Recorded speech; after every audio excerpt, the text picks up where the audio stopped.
이 새벽에도 나오신 우리 성도들에게 하나님의 귀한 은혜와 축복이 넘치시기를 바랍니다. 마태는 오늘 성경을 통하여서 예수님께서는 십자가 형벌을 받을 만한 그런 죄가 전혀 없음을 지속적으로 말해주고 있습니다. 유대인들은 자신의 구원자로 오신 예수님을 전혀 알지 못합니다.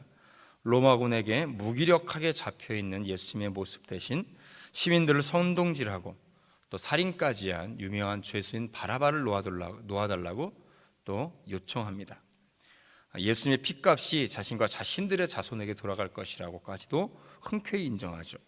빌라도라는 사람은 또 이것을 그대로 받아들이고 그 뒤에서 대제사장들과 유대 종교 지도자들 한 사람은 일반 시민들을 뒤에서 조종하고 있습니다.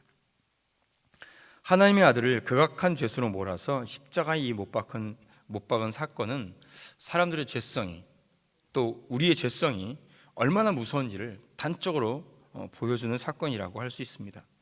죄 없는 예수님을 십자가에 못 박은 악행, 그 타락한 인간의 이기적인 본성의 결과다라고 말할 수가 있습니다. 정치적인 책임을 회피하고 있는 빌라도, 또 자신의 이익과 목적을 위해서 사람들을 선동질하고 또 뒤에서 조종하고 있는 유대 지도자들, 또한 분별력 없이 무지하게 선동당하는 일반 군중들, 이런 모습을 보면 마치 내 안에 여전히 남아있는 죄성의 모습을 그대로 바라보게 되고 겸손히 회개하게 합니다. 먼저 빌라도라는 사람이 나오죠. 우리가 사도신경을 외울 때마다 본디오 빌라도라는 이름을 외우게 됩니다.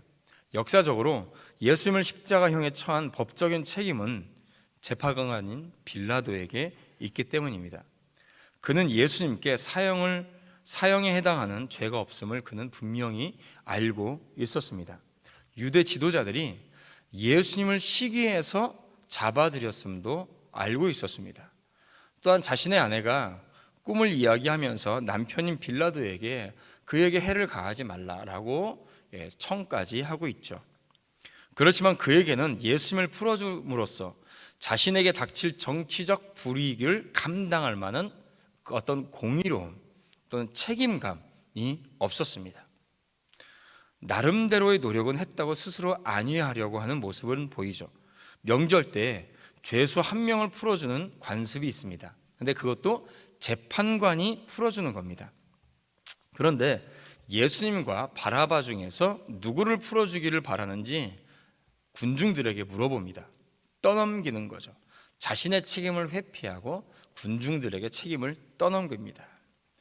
재판관을 가지고 있는 자가 그 권리로 의무를 다하지 않고 그 책임을 다른 사람들에게 떠넘기고 있는 겁니다. 굉장히 무책임한 짓이죠. 유대인들은 바라바를 풀어달라고 요구합니다. 빌라도는 손을 씻으면서 무지한 죄값에 대한 자신에게는 책임이 없음을 이렇게 보여줍니다. 그리고 예수님을 십자가에 못 박도록 내어주죠. 자, 그렇게 하면 자신의 책임이 없어지는 걸까요? 그는 예수님이 죄가 없음을 분명히 알았습니다. 무죄함을 알면서도 비겁하게 예수님을 내어주었습니다. 공의를 이루기 위한 분명한 합법적인 재판이 이루어지기 위해서는 용기와 희생이 필요합니다. 그러나 빌라도에게는 그런 용기도 또한 정치인으로서의 책임의식도 전혀 없었습니다. 그 때문에 성도들은 때로는 하나님의 공의를 선택하기 위해서 그 진리를 따라가기 위해서는 분명한 용기가 필요하며 희생을 감수할 수 있는 분명한 책임의식, 시민의식 또 그런 공의로움이 필요합니다. 또한 여기에 보면 또 사탄의 도구로 전락해버린 종교 지도자들을 볼 수 있습니다. 바리새인, 서기관, 또 여러 제사장 등으로 이루어진 유대 지도자들은 예수님을 처음부터 죽이기로 작정했습니다. 자신들을 비판하는 예수님께서 기적을 행하며 하나님 나라의 복음을 선포해서 많은 사람들의 지지와 또 존경을 받는 것에 위협을 느꼈습니다. 자, 이게 문제입니다. 위협을 느꼈다는 것. 자, 하나님의 진리가 선포되는데 또 많은 사람들이 그 복음의 말씀을 듣고 기쁨과 평안함을 얻고 있는데 종교 지도자라는 사람이 위협을 느꼈다? 이것은 지도자로서의 자격을 이미 상실한 겁니다. 그들은 예수님을 무법하게 체포했고 거짓 증인을 내세워서 거짓 재판을 진행했습니다. 또 군중들을 뒤에서 선동해서 십자가형을 끌어내는 일을 주도합니다. 빌라도가 예수님을 풀어주려고 할 때 그들은 빌라도를 협박하기까지 합니다. 정치적으로 당신이 분명하게 타격을 입을 것이다. 결국 그들의 의도대로 예수님은 십자가에 달리겠죠. 그들은 예수님이 부활하셨을 때에도 예수님의 제자들이 예수님의 시체를 몰래 훔쳐갔다라고 거짓 소문을 퍼뜨리기까지 합니다. 거룩한 척하면서, 가장 거룩한 척하면서 사탄의 앞잡이 노릇을 하게 된 거죠.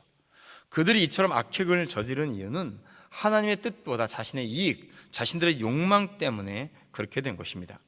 그러므로 성도는 하나님 앞에, 하나님 말씀 앞에 자신의 욕심이나 자신의 생각이나 자신의 이익, 자신의 욕망들을 꺾고 하나님의 뜻에 순종하는 훈련을 해야 될 줄로 믿습니다. 자신의 이익보다는 그 모든 우선순위가 진리가 돼야 된다는 것이죠. 마지막으로 분별력 없이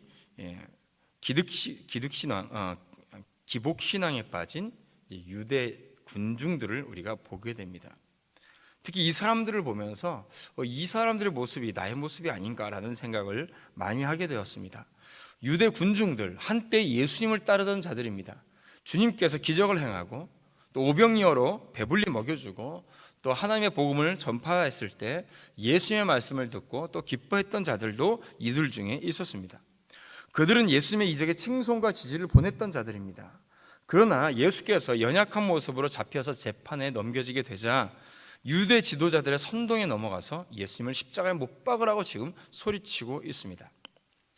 그들은 자신들의 욕망을 채우기 위해서 예수님을 따라다닌 겁니다. 그러나 예수님께서 자신들의 욕심을, 자신의 욕망을, 자신들의 배를 채워주지 못할 것처럼 보이자 대적이 되고 맙니다. 오늘날에도 이런 잘못된 신앙을 가진 사람들은 예수님을 자신의 욕망을 채워주는 도구로 여깁니다. 자신들의 주인으로 여기지 않습니다. 그러나 진정한 신앙인은 자신을 주님의 뜻을 이루는 도구로 드립니다. 하나님을 기뻐하는 삶을 살아가고자 노력합니다. 성도는 어리석은 군중이 아니라 주님을 위해서 진리의 말씀으로 분별할 줄 아는 자들입니다. 성도는 어리석은 군중이 아니라 자신을 부인하고 자기 십자가를 지고 주의 진리를 따라가는 제자가 되어야 될 줄로 믿습니다. 무책임한 빌라도, 종교적 지위도 자신의 목적을 위해서 사용하는 유대 지도자들, 그리고 기복신앙에 빠져 분별력 없이 선동당하는 군중들, 혹시라도 이 모습이 나의 모습은 아닐까요? 예수님을 십자가에 못 박은 자들의 모습은 혹시 우리의 모습이기도 합니다. 그러므로 이제는 십자가 앞에서 우리가 더 가까이 나가서 주님을 위해 진리의 말씀에 순종하며 그 말씀 따라서 내가 삶의 주인이 아니라 예수 그리스도께서 삶의 주인 되기를 소원하며 또 그렇게 결단하며 살아가기로 다짐하는 우리 복된 성도들이 되시기를 주님의 이름으로 축원드립니다. 기도합니다. 주님, 죄인들의 모습 속에서 저희들의 모습을 발견하게 됩니다. 저희들은 얼마나 주의 진리를 위해서 희생했고 헌신했을까요? 부끄럽습니다. 이제 돌이키오니 주의 진리와 공의를 위해 기도하며 주의 진리 앞에 꿇어 엎드리며 그 말씀에 순종하며 또 더욱더 헌신하는 저희들 될 수 있도록 주의 아버지 인도하여 주시옵소서. 이 시간에 기도할 때에 그 진리의 말씀 앞에 순종하고자 결단하는 기도를 올려드리는 저희들 되게 하여 주시옵소서. 이 새벽에 나와서 기도하는 우리 모든 성도들에게 성령 충만함을 허락하여 주시고 그 기도하는 목소리를 통하여서 주여 하나님의 영광이 나타나게 하여 주시옵소서. 무엇을 위해서 기도합니까? 자신들의 믿음의 연약함을 위해서 기도합니까? 강건한 믿음을 허락하여 주시옵소서. 몸이 불편하고 어려움을 닥친 우리 성도들에게 비록 몸은 아프고 어려울지라도 그 심령은 날마다 새롭게 되는 은혜를 허락하여 주시옵소서. 가정마다 믿음의 가정으로 세워주시고 우리 모든 직분자들이 이제 진리 안에서 하나 되어서 주의 복음을 위하여서 하나 되어 나갈 수 있는 복된 성도들, 성도교회들 될 수 있도록 아버지 역사하시고 인도하여 주시옵소서. 오늘도 주의 말씀 앞에 승리하는 하루 되게 하실 줄로 믿사오며 감사드리며 예수님의 이름으로 기도드리옵나이다. 아멘. 아멘.